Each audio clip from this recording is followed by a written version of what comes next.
Oke, Jakarta Popsi Popoluan semakin serius menghadapi Proliga 2026. Pelatihnya sudah ada, pemain asingnya sudah lengkap, pemain lokalnya sudah cukup banyak.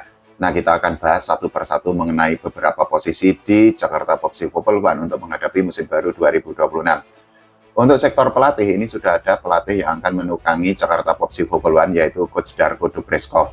Kalau teman-teman mendengar nama Coach Darko, ya tentu saja sudah tidak asing karena dirinya itu kan pernah menjadi pelatih tim Kalimantan Barat, kemudian juga pernah menjadi asisten dari Jakarta Bayangkara Presisi. Itu artinya Coach Darko itu sudah mengenal atmosfer voli Indonesia dan juga sudah sangat familiar dengan Proliga.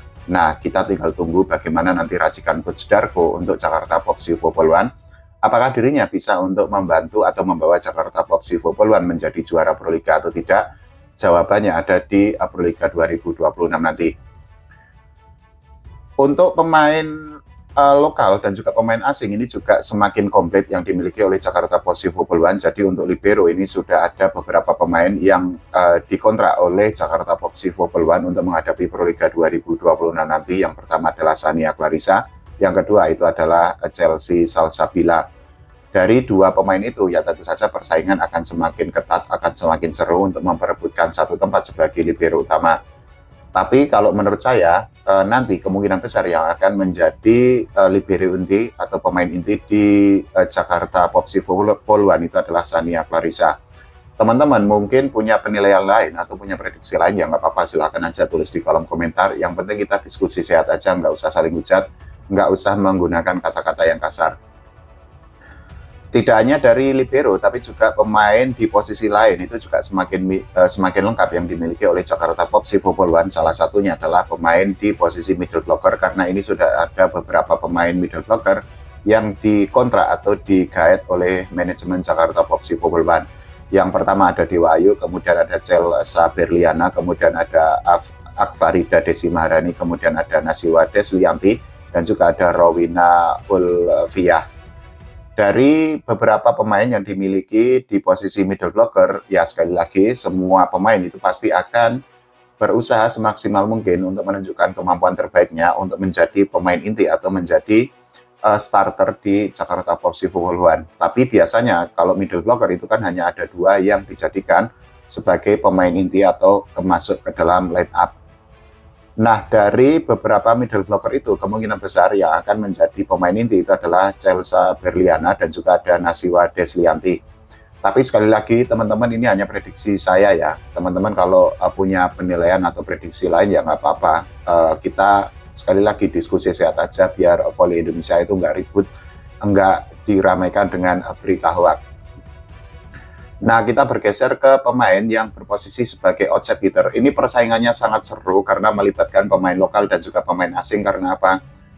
Dua pemain asing yang dimiliki oleh Jakarta Popsi Popoluan itu sama-sama berposisi sebagai outside hitter. Jadi, mereka itu sudah datang ke Indonesia dan sudah menjalani latihan bersama para pemain lokal di Jakarta Popsi Popoluan. Yang pertama adalah Yon Kairapena, yang kedua adalah Betania de la Cruz. Meskipun sama-sama sudah datang ke Indonesia, tapi Yon Kairapena dan juga Betania de la Cruz ini memiliki modal yang berbeda. Dan teman-teman tahu bahwa Yon Kairapena itu kan baru pertama kali akan tampil di Proliga, sedangkan Betania de la Cruz di musim kemarin itu kan sudah membela Jakarta Popsi Popoluan meskipun tidak sampai ke Final Four karena di tengah perjalanan ternyata Betania de la Cruz itu meninggalkan atau cabut dari Jakarta Popsi Popoluan. Selain dua pemain asing, masih ada beberapa pemain lokal yang dimiliki oleh Jakarta Popsi Popoluan di posisi outside hitter. Yang pertama adalah Amalia Fajrina, kemudian ada Arsila Anwari, kemudian ada Novia Andri, dan juga ada Azhara Dwi.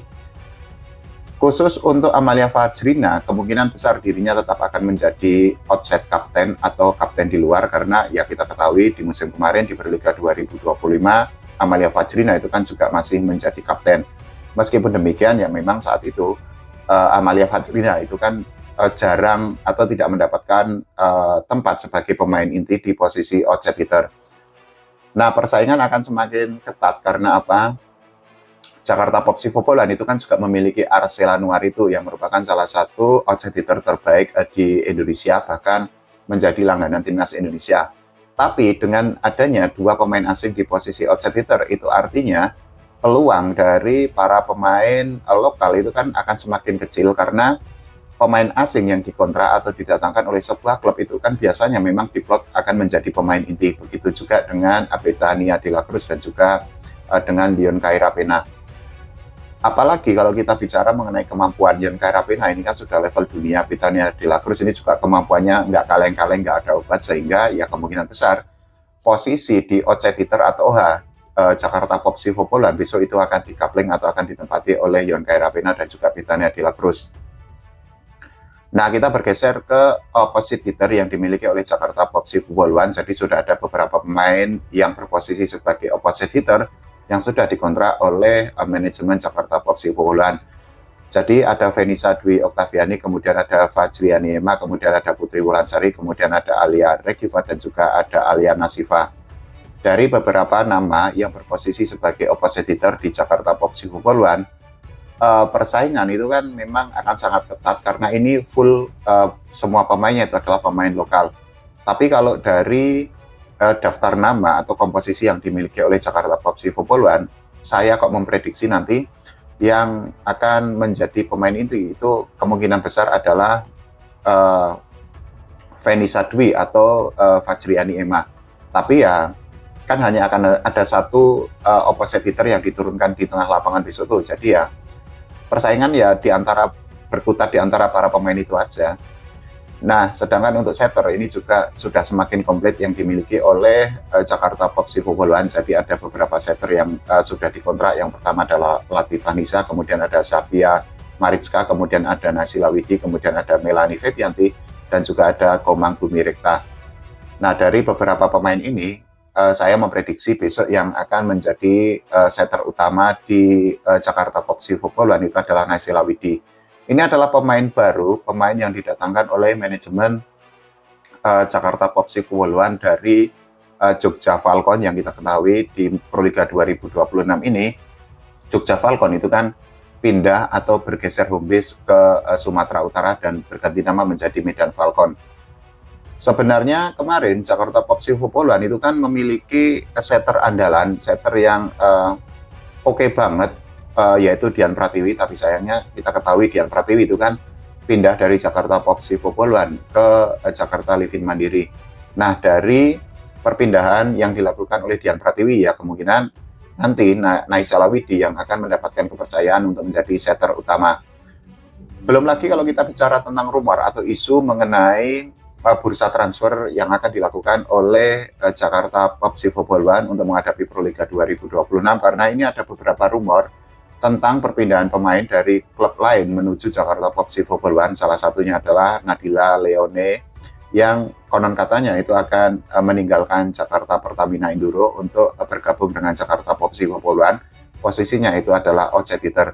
Belum lagi rumor tentang Ajeng Fiona yang dikabarkan akan meninggalkan Gresik Petrokimia untuk bergabung dengan Jakarta Popsivo Poluan. Begitu juga dengan Tasma Aprilia yang posisinya itu adalah setter. Jadi dirinya itu juga disebut akan membela Jakarta Popsivo Poluan di Proliga 2026 nanti.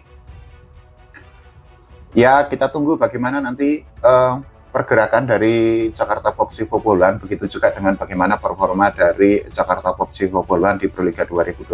Apakah bisa untuk mengobati luka atau menebus kegagalan setelah kemarin di final Proliga mereka gagal menjadi juara karena dikalahkan oleh Jakarta Pertamina Enduro di perebutan juara Proliga 2025. Kalau menurut teman-teman semua bagaimana? Silahkan tulis di kolom komentar. Oh ya, kita doakan timnas Indonesia semakin berprestasi dan juga voli Indonesia itu nggak gini-gini aja sehingga semakin maju. Oke, terima kasih teman-teman semua.